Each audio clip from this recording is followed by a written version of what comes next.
নমস্কার বন্ধুরা, আমার রান্নাঘরে সবাইকে স্বাগত। ঢ্যাঁড়সের তো অনেক রেসিপি খেয়েছেন। ঢ্যাঁড়সের এই রেসিপি একবার বানিয়ে দেখুন, গরম ভাতে আর কিছুই লাগবে না।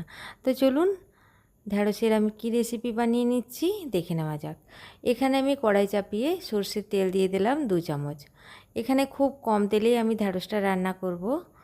আর সম্পূর্ণ একটা নতুনত্ব স্বাদের এইভাবে একবার ঢ্যাঁড়সটা রান্না করে দেখুন, ভাত রুটি সব কিছুর সাথে খেতেই দুর্দান্ত লাগবে। তো এখানে সর্ষের তেলের মধ্যে অল্প একটু পাঁচফোড়ন দিয়ে সামান্য একটু হলুদ গুঁড়ো দিয়ে দেবো কেটে ধুয়ে রাখা 250 গ্রাম ঢ্যাঁড়স। প্রথমেই ঢ্যাঁড়সগুলো আমি ধুয়ে নিয়েছিলাম 2-3 বার করে, তারপর কেটে নিয়েছি। এরপর কম তেলে আর কম আঁচে এটা ভেজে নেব। গ্যাসের আঁচটা কিন্তু একদম কম থাকবে, না হলে যেহেতু কম তেল দিয়েছি সেহেতু ঢ্যাঁড়সটা আমার পুড়ে যাবে।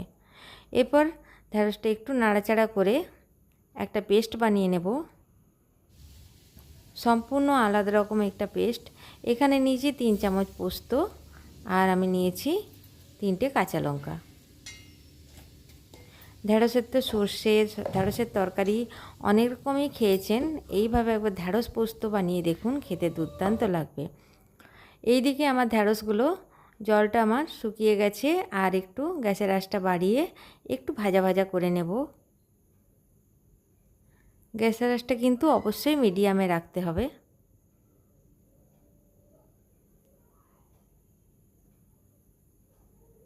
অনেকটাই ভাজা ভাজা হয়ে গেছে। এরপর এর মধ্যে দিয়ে দেব পেস্ট।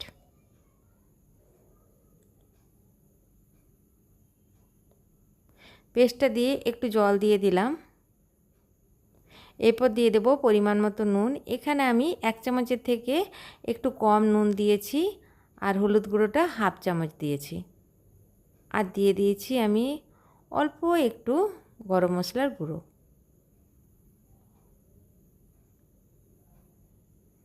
এরপর পোস্ত আর কাঁচা লঙ্কার যে পেস্টটা দিয়েছি এটা একটু ভেজে নেব ঢ্যাঁড়সের সঙ্গে।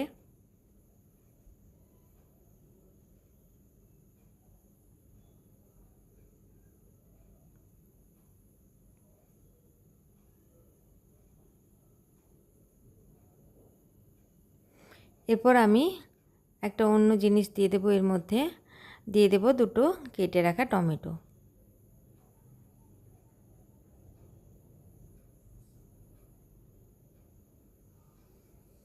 আর দিয়ে দেবো ওপরে একটু কাঁচা সর্ষের তেল।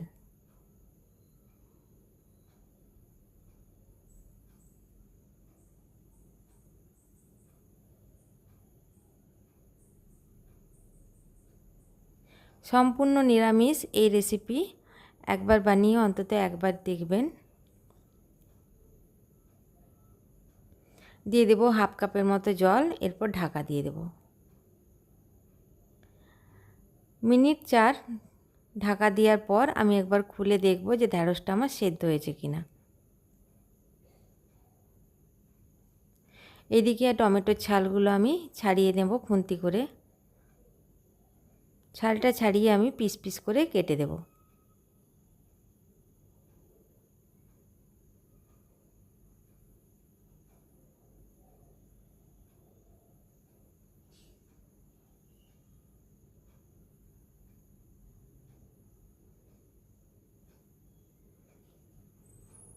এদিকে আমি পিস পিস করে কেটে নিয়েছি।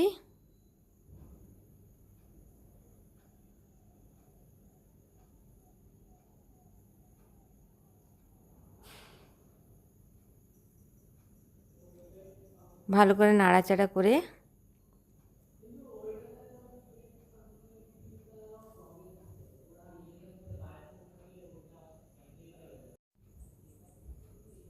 দেখে নেব ঢ্যাঁড়সটা আমার সেদ্ধ হয়েছে কিনা।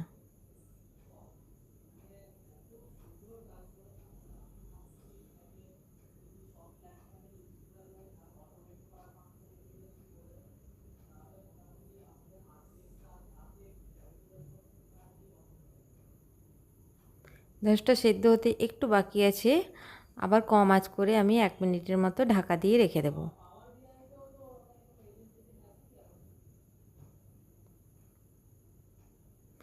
এরপর ঢাকা খুলে ভালো করে নাড়াচাড়া করে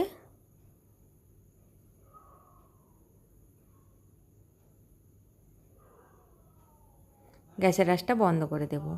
তৈরি হয়ে গেল দুর্দান্ত স্বাদের নিরামিষ একটি ঢ্যাঁড়সের রেসিপি।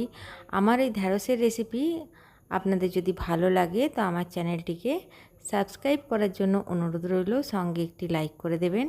ভিডিওটি দেখার জন্য সবাইকে অসংখ্য ধন্যবাদ। এরপর গরম গরম ভাতের সাথে বা রুটির সাথে এটা পরিবেশন করুন, খেতে দুর্দান্ত লাগবে।